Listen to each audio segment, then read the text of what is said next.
Good morning and welcome to episode 9 of Mr. Wizard's Workshop. This episode is how to make your success inevitable. So it's brought to you by the good folks at the Accountability Wizard Recording Studio.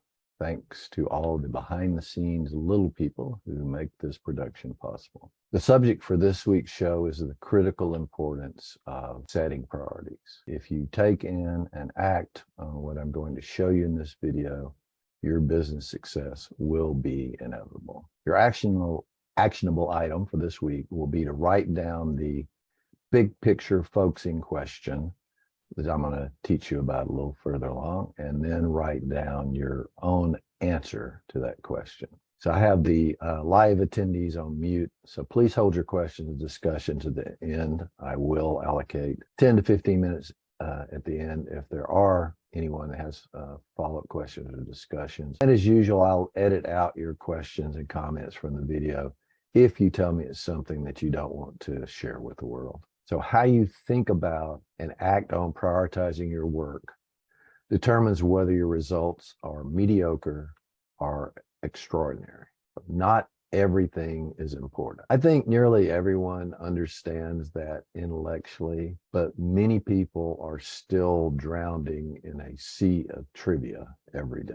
I've already dedicated one episode to the subject of prioritization. That was episode 2, prioritization and productivity. And I'll put a link to that episode in the description below the video. So this week's episode is not a repeat of that content. Instead, it is an even deeper dive into prioritization. So I'm going to show you how to drill down and work on the most important thing every day, the one thing. So you've probably heard of the Pareto Principle, aka 80-20 rule, aka the vital few. It states that for many outcomes, results, roughly 80% of the consequences, the results come from 20% of the actions. So by definition, low and even medium value tasks fall into the Pareto Principle, 80% of the actions, which produce only 20% of the results. So you need to focus most of your time and energy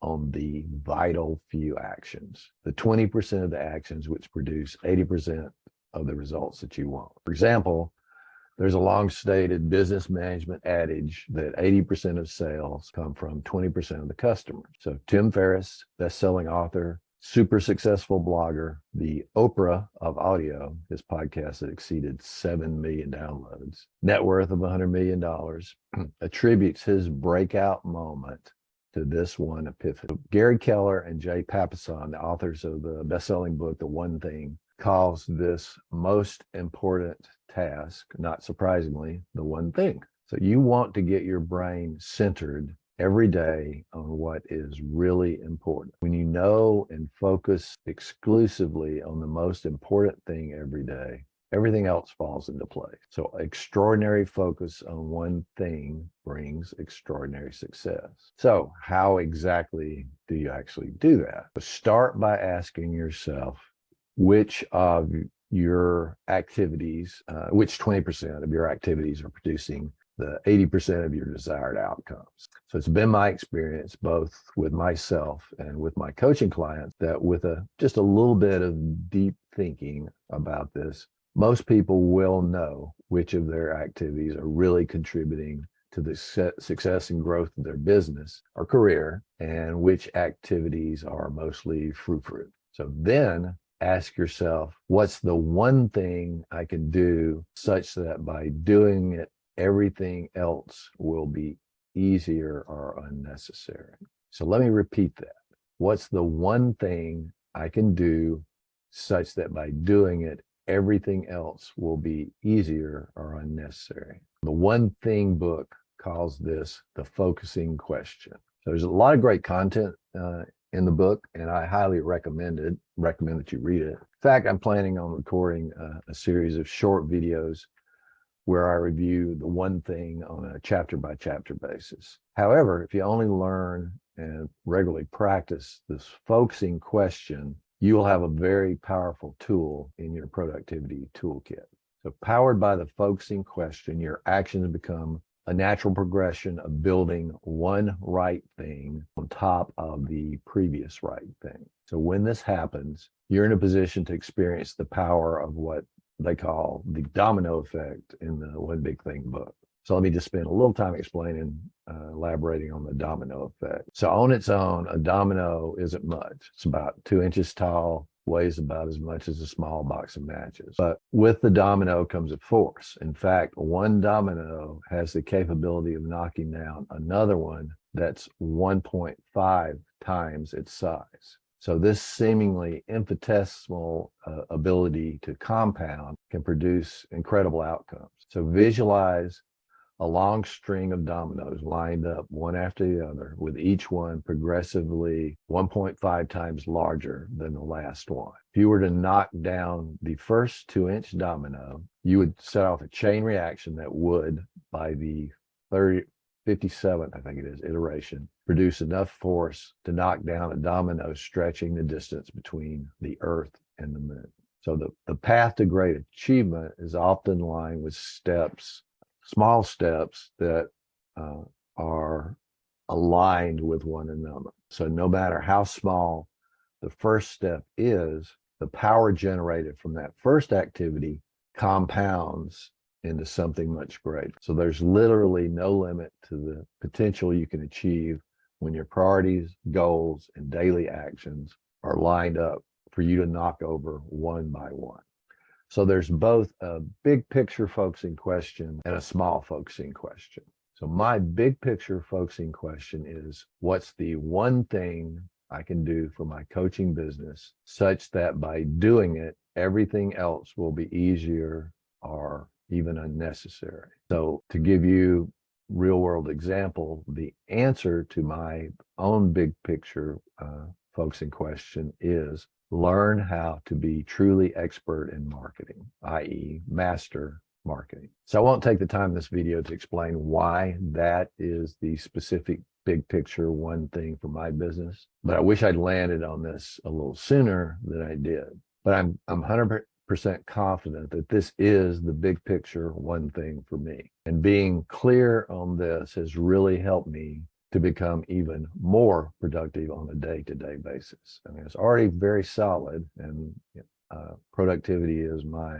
zone of genius, but landing on the one thing has taken me up another level. So the small focus question I ask myself each day is, what is my one thing right now, today, that I need to do? What is the most important task that I should invest my time and energy in today to best advance on my path to becoming expert in marketing for my business? So the last action I take at the end of each workday is to write down my one thing task for the next day. I go ahead and tee it up the day before. Again, the question I ask myself is, what is the one thing I should work on tomorrow, which I know will move the needle the most for my big picture one thing? And the next morning, I quickly review that next one thing right after I boot up my computer. I make sure that I have one or more time blocks in my daily calendar to focus on that one thing. And I allocate at least 50% of my total workday time to the one thing time blocks. And I put them first in my calendar. So I did an episode on time blocking, I think, episode 3 of Mr. Wizard's Workshop, what it is, why it's important, and how to do it. And I'll put a link to that video in the description section below this video. So then I do that one thing. I stick to my daily work calendar. I protect the one thing time blocks rigorously. So I don't let anyone or anything impinge on that time, and I don't let my attention wander off. If I get the one thing goal for the day done, then my work day has been a success. If I don't, then it's been a wasted day as far as my business is concerned. So now that I've explained the focusing question, let's revisit your action item for this week.